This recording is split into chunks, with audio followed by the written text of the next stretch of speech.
Hola, soy Juan H. y estás en Territorio de Película, un video podcast que conversa con creadores y hacedores del audiovisual en nuestra tierra. En este episodio hablamos sobre el documental Paz Anónima, de la mano de su director Oscar Vesga, un activista cultural que se instala en el corazón de las comunidades rurales y urbanas para desarrollar su proyecto de vida, abordando el quehacer audiovisual como un medio de creación, reflexión e investigación. Su trabajo forja a partir de lo artístico y pedagógico, relaciones profundamente humanas y transformadoras.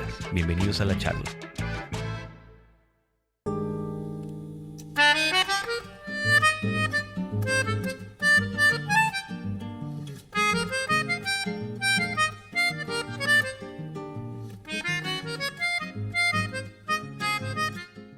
En el 2016 se firma el acuerdo de paz entre el gobierno del Estado colombiano y las FARC. Y eso da fin como a 50, casi 60 años de conflicto, un conflicto que nos ha tocado a muchos, desde muchas dimensiones. Y 2 años después se estrena Paz Anónima, ¿no? Un documental que de pronto entra a ese tema de conversación nacional con una fuerza y con una autenticidad bastante especial, me parece a mí. Eh, y ahí, digamos que quisiera de repente saber si el documental surge indiferente de todo esto que está pasando en el país, venían dando y de repente coinciden en los tiempos o de alguna manera este momento histórico que vive el país detona también una necesidad de hablar de la paz. Sí, totalmente. El detonante fue el acuerdo de paz con las FARC. Nosotros sentíamos mucha vergüenza de lo que había pasado en nuestro territorio. Era un tema tabú. Hablar de ese momento fuerte que hubo en Villanueva y Barichara, en este territorio. Esa guerra tan dura que nosotros alcanzamos a vivir de niños, el coletazo ya casi al final. Pero era algo que se hablaba en la casa, ¿sí? No se tocaba afuera. Era algo secreto, algo eso, que en cierta forma tenía como una delicadeza y no era propicio compartirlo, ¿sí? Era como nuestra narrativa.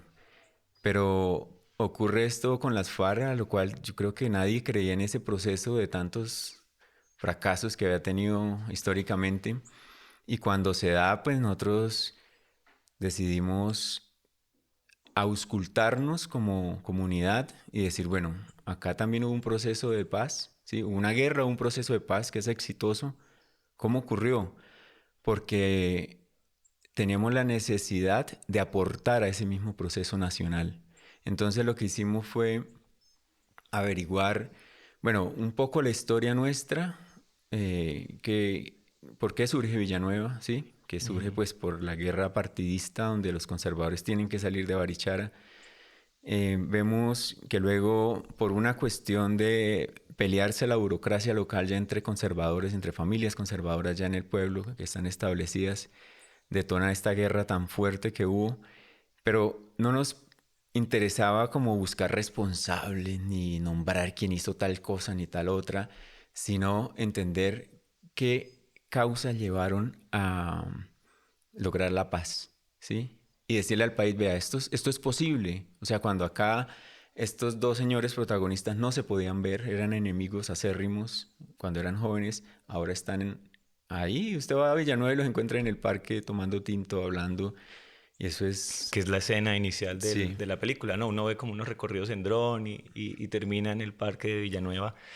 Y cuando uno recibe esa imagen, pues imagina que son dos personas, pues como cualquier persona en un pueblo que están disfrutando de un parque, pero detrás de ellos se esconde toda una historia, ¿no? Una revelación ahí en el documental cuando uno empieza a descubrirlo, me parece muy bello. Y ahí quisiera, pues voy a citar, ¿no? Algo que tú dices en el documental y dice como un pueblo dividido, lleno de dolor, odio y armas. Un espacio que pregonaba la venganza como un deber, un tiempo que avalaba el homicidio como un destino. ¿Qué hizo posible detener el conflicto? Y es como una de las tesis del documental. Y ahí pregunto yo, ¿qué tiene que ver todo esto? Digamos que el documental descubrimos que es parte de tu historia, pero quisiera saber un poco más, ¿no? Tus papás vivieron el conflicto, tus abuelos, ¿cómo fue un poco el devenir o lo que precede el documental, ¿no? En términos familiares. Sí, claro, mi familia fue protagonista en ese episodio de violencia fuerte. Entonces, mi abuelo murió ahí, muchos tíos, ¿sí? Otros estuvieron mucho tiempo en la cárcel. Y ese fue pues nuestro relato de infancia, ¿sí? La guerra como un destino. Entonces uno de niño posiblemente creyó que iba a vivir la continuidad de la guerra. El mío era, por ejemplo, que mi papá lo mataran. Eso era un miedo terrible Temor. siempre. Cuando habían fiestas, cuando habían eventos así.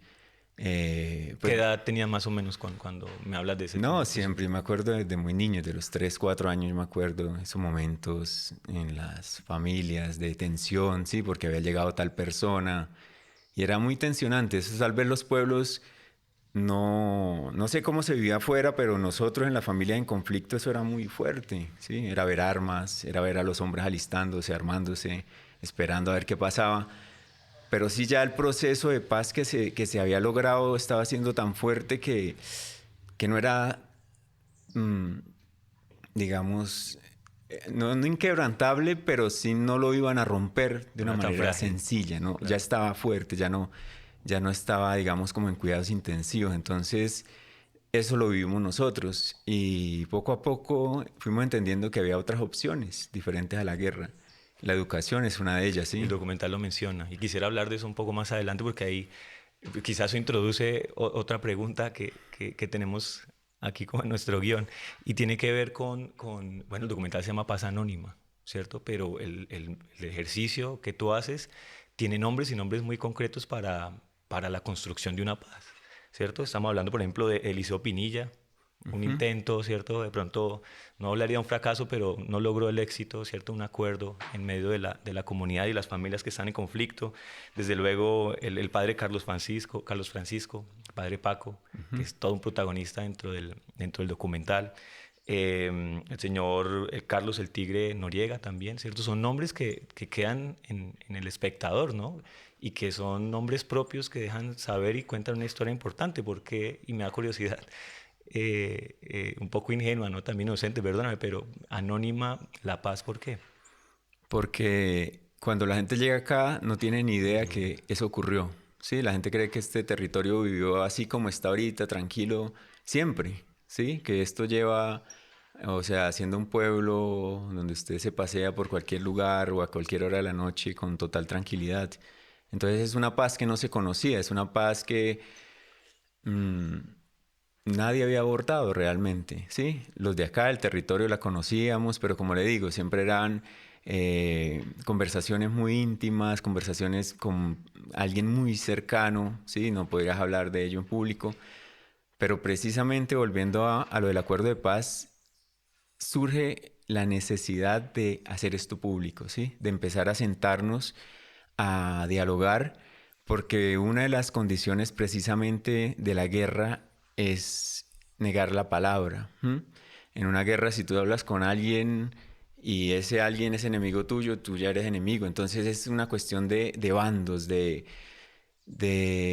separar de la palabra también, este tal vez está contando algo. Entonces hablar con alguien es peligroso. Entonces la palabra prácticamente, El silencio reina. el silencio es un imperativo, si la palabra está prohibida. Entonces había que sacar a la luz esto, pero yo quería hacerlo yo, ¿sí? Como alguien del territorio, de alguien que tenía que hacerlo con mucha delicadeza y con sabiduría porque de todas formas, aunque eso ocurrió hace 40 y 50 años atrás, hay heridas, ¿sí? Abiertas Claro, y algunas, podrían reabrirse por algunas que supuesto. quizá habían sanado ya con el El tiempo. día que hicimos la proyección en el parque, pues es una anécdota a veces graciosa, pero también que muy diciente. Y es que yo le pido a la alcaldesa que me ayude a conseguir pues una buena pantalla, un buen sonido y la silletería. Y eso se llenó, ese parque se repletó o sea, teníamos como 300 sillas y no cupo la gente tocó sentarse debajo de los árboles, por todos lados se sentó, se apagaron todas las luces, dejaron de pasar motos, carros, o sea, eso fue un acontecimiento y cuando vimos habían más de 1000 personas, algunos no podían ver por las ramas de los árboles, estaban escuchando Y eso fue como una catarsis colectiva. Yo pasaba de un lado para otro, la gente llorando, la gente se reía cuando veía, o sea, fue una cosa muy contundente. Y la alcaldesa, antes de iniciar la película, yo le dije, venga, tome el micrófono, usted es la anfitriona, por favor. Y ella me dijo, no, no, no, hable usted, hable usted. Entonces, cuando pasó la película, pues ella me agradeció, que bueno, que gracias, que qué un documental tan bonito, que bueno, etcétera. Y yo le dije, bueno, ¿y por qué no presentó? Dijo, le voy a confesar, yo tenía pánico de que esa película hiciera que esta vaina se reabriera y reempezara la guerra y reiniciara, mejor dicho. Había mucho miedo, ¿sí? De qué se iba a mostrar, Wow. porque es un tema, como le digo, mm, sensible, que había que abordar Es con que estamos mucho hablando del cuidado. dolor, de duelos, ¿no? De la muerte también, ¿no? De tristeza. Me parece que es un tema delicado, pero lindo eso que cuentas. Y ahí también quisiera hablar de...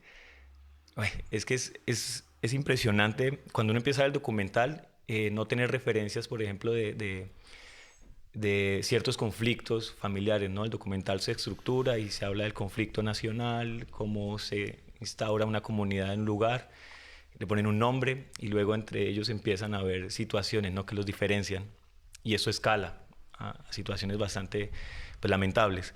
Y este drama un poco de división familiar, pues ha estado en la literatura, en el cine, y casi que es un arquetipo también, ¿no? Los Capuleto y los Montesco de Ujú. Shakespeare, el mismo conflicto irlandés, ¿no? Entre protestantes y cristianos católicos, y esa universalidad del relato proviene de algo muy particular, ¿no? Tú acabas de decir que es algo que sentías y que entendías era algo que solo podrías hacerlo tú. Bueno, lo podía hacer cualquier persona, pero sentías que era una responsabilidad muy sensible desde el yo, desde mirarse hacia adentro, ¿no? Mi familia. Y cómo logras que esto de alguna manera tenga esa incidencia universal, ¿no? Que lo veo yo que no soy de la Tierra, pero me conecto con la historia. Es un documental que uno se disfruta, que uno está hilando absolutamente todo y con una emoción casi como la de la ficción, ¿no? ¿Cómo logras eso, ¿no? ¿Cómo lo local termina siendo tan global? Pues yo creo que cuando uno va a fondo, o sea, cuando uno logra entrar bien en lo profundo de una comunidad, de una historia, los seres humanos somos hechos de las mismas esencias, tejidos con las mismas fibras, entonces se vuelve universal. Tú puedes llorar viendo una película por allá iraní o palestina, ¿sí? Porque finalmente los desafíos humanos son los mismos, ¿sí? Incluso viajando en el tiempo. Entonces, cuando cuentas algo que pudo ayudar a la humanidad a darle luces en algo, que pudo ayudar a remediar algo tan fuerte como un conflicto armado, pues eso ya se vuelve universal porque le está hablando a la humanidad que necesita respuestas.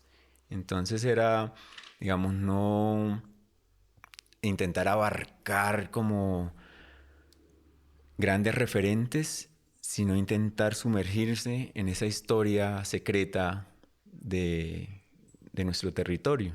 Y ahí se empiezan a encontrar pues tesoros maravillosos que pueden aportarle a la nación y pues yo siento que al planeta que está tan sumergido en tanta barbarie. Pues lo bello de ello es que en ese navegar hacia adentro termina uno encontrando más conexión con los otros que en esa intención misma de intentar contar algo universal, ¿no? Que es muy poderoso eso que dices también. Falsborda dice que, perdón, la voz de la gente es el motor de la transformación social y sus historias son el hilo conductor que nos conecta a todos sin importar dónde estemos. Y esto le da sentido de alguna manera a lo que estás enunciando, ¿no? Para avanzar, hay una mención muy, pues, que a mí me afecta, ¿no? Porque me encanta el cine, disfruto del cine, trabajo en ello también. Y el cine es protagonista en el documental, ¿no? Es bien sabido la incidencia que tiene la cultura en el cine y el cine en la cultura, ¿no? Que es muy recíproco esto. Y en el documental hay una mención muy puntual al cine de los 50, 60 mexicano que se empieza a proyectar en un pueblo novel, ¿cierto? Que es un pueblo joven y esto empieza a, no sé cómo decirlo, pero es como una chispa que le da rienda suelta a algo que estaba en el corazón, o en el espíritu, o en el alma de los habitantes, ¿no? Que pues era el conflicto y que les da, no sé, cierta identidad, ¿no? De pistolero mexicano, con un atuendo, con una bandera que alzar, ¿no? Con una verdad que defender. con una familia que vengar, quizá, no sé. Y esto, cómo lo documentas o cómo llegas ahí, cómo llegas a este momento y cómo experimentas esa presencia del cine que hasta hoy yo siento que en Villanueva tiene algo, tiene una magia, ¿no? Como que hay una conexión entre Villanueva y el cine y encontrarlo desde el origen me pareció una revelación poderosa. ¿Cómo lo vives tú? Pues de todas formas, como ha habido una conexión o nunca nos hemos desligado de la academia, ¿sí? Hay herramientas académicas también que uno usa en estas investigaciones, en estas pesquisas que hace uno con un fin audiovisual, pero pues da para mucho más. Entonces, en las entrevistas que hicimos en profundidad, ¿sí? Muchos coincidían en esto y se acordaban del padre de Rafael Ortiz proyectando películas y se acordaban que cuando traían películas que no fueran de westerns, pues estos mexicanos, o cuando no fueran así de disparos y de violencia, la gente empezaba a chiflar y se terminaban yendo. Si el romance no les gustaba. Entonces, los que eran exitosos eran estas películas de charros disparando y surge la hipótesis de varias personas de si esta narrativa ayudó pues a incrementar la violencia, ¿sí? O simplemente llegaban ahí como por casualidad y por gusto, pero no tenían relación. Pero yo siento que todo tiene que ver, ¿sí? Todo aporta y ahí creo que hay una gran enseñanza y es cómo los relatos nuestros, los relatos audiovisuales, que es el lenguaje que está en este momento imperando en el mundo, ¿cierto? Ajá. Tienen una responsabilidad muy fuerte con las comunidades, ¿sí? Con las narrativas que estamos creando en nuestras audiencias, sobre todo de niños, que son los que están empezando a interpretar el mundo a partir de estos incentivos que nosotros les damos en nuestras narraciones. Entonces, pues abre una cantidad, una amalgama de interrogantes para ver qué es lo que nosotros consideramos que es pertinente compartir y crear, ¿sí? Claro. Pues había algo de transculturación ahí, ¿no? Porque lo que traía el padre venía de afuera.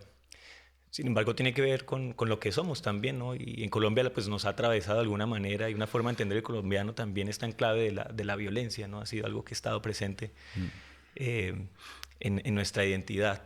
Pero me pareció muy curioso ver esa nota y ese guiño y sobre todo eso que hablas, ¿no? Esa responsabilidad del audiovisual eh, pues en las comunidades.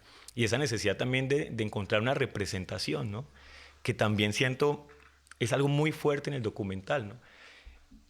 La película empieza contigo y una intención muy clara de conversar, ¿cierto? De exponer, de exhibir una herida, ¿cierto? Que pronto ya estaba cicatrizando, pero que era necesario mostrarla, ¿cierto? Arrojar un poco de luz, poner ahí un foco de luz. Pero no lo hace solo. Y es muy bello ver cuando el documental termina, ¿no? La cantidad de nombres que, que le dan identidad a esos rostros que vimos durante todo el relato. Yo imagino que esa proyección mágica que tuvieron y maravillosa, llena de gente, tenía que ver con que la gente hizo parte de la película.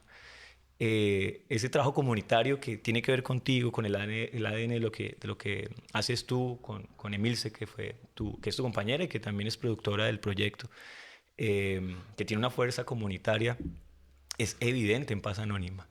No creo que hubiera habido otra manera de contar esta historia si no hubiese sido con la complicidad de la comunidad. ¿Cómo fue ese trabajo? ¿Cómo fue ese acercarse y decir, aquí estoy, quiero hablar de este tema, me presta su voz, me presta su rostro? ¿Fue fácil, fue difícil? ¿Cómo conectaron con la comunidad? ¿Y cómo permiten que la comunidad pues, se cuente a sí misma, no se narre?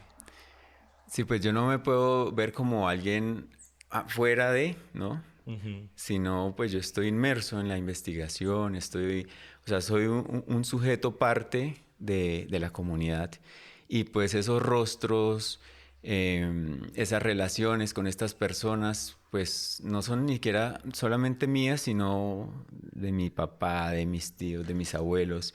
Entonces, lo que dices es muy cierto. Y aquí hay una cuestión de el plus o el poder o las facilidades que tienes cuando haces parte de las comunidades donde trabajas.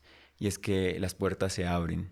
Difícilmente esas entrevistas se las hubieran podido conceder a un periodista o a Sea un alguien, foráneo.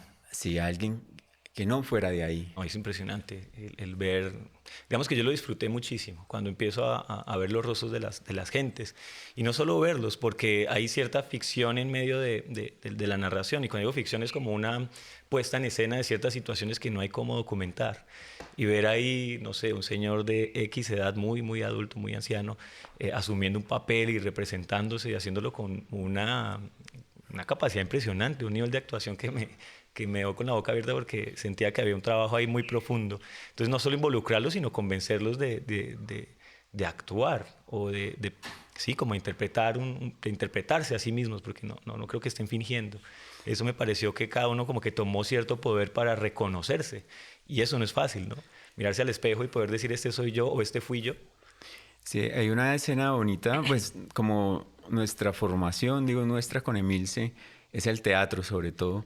Entonces le rendimos homenaje en un momento y también por cuestión de recursos y todo. Entonces ahí con Nico Sánchez en la bodega o en el garaje donde él vivía, adaptamos un espacio ahí con telas, un espacio negro, fondo negro, y hicimos unas escenas teatrales, ¿sí?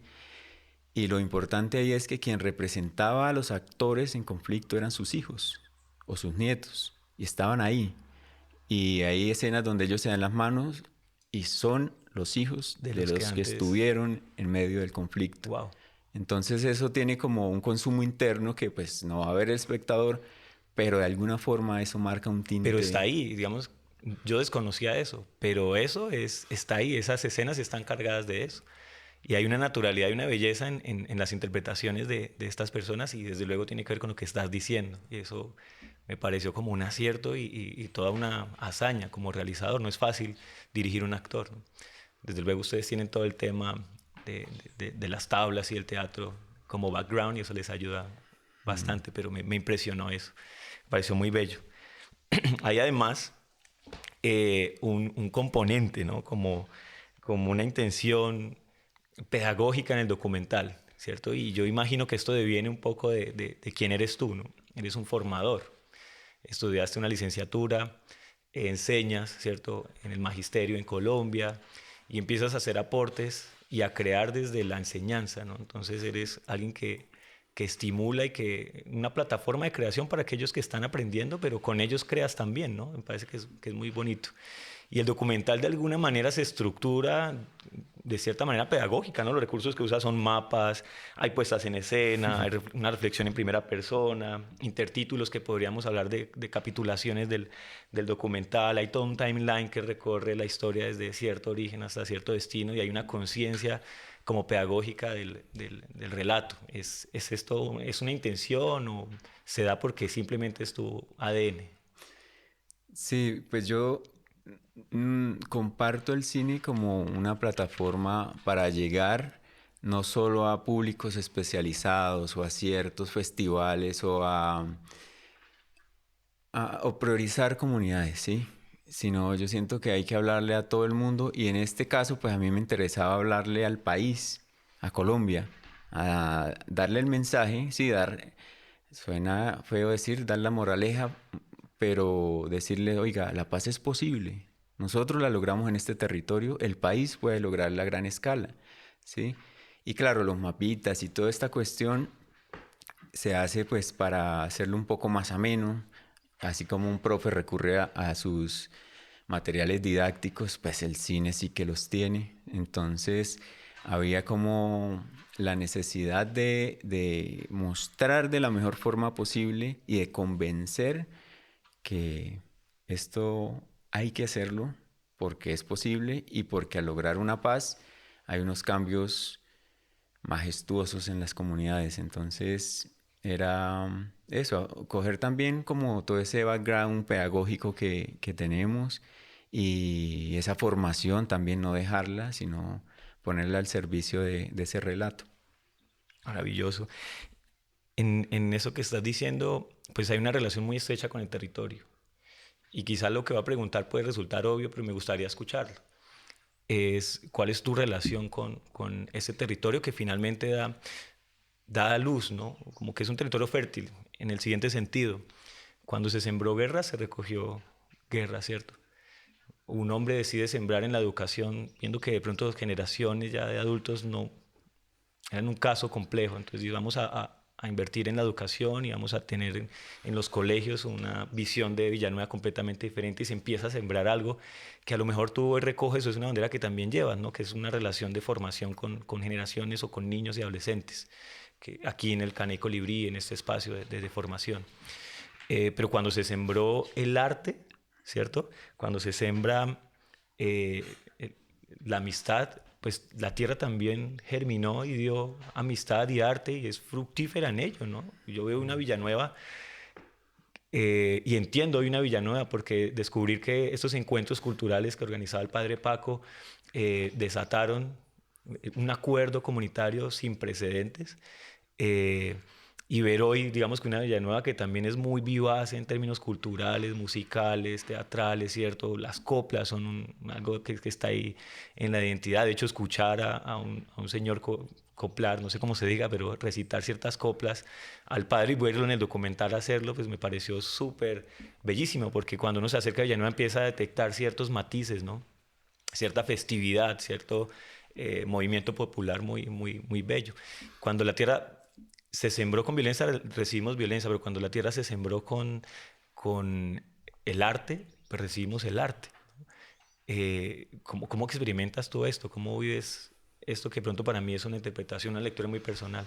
No, yo creo que estás leyendo totalmente lo que ocurre en nuestro caso. Nosotros somos fruto de ese proceso de paz. Es decir, lo que hacemos nosotros como Fundación Cultural es replicar lo que ocurrió en Villanueva.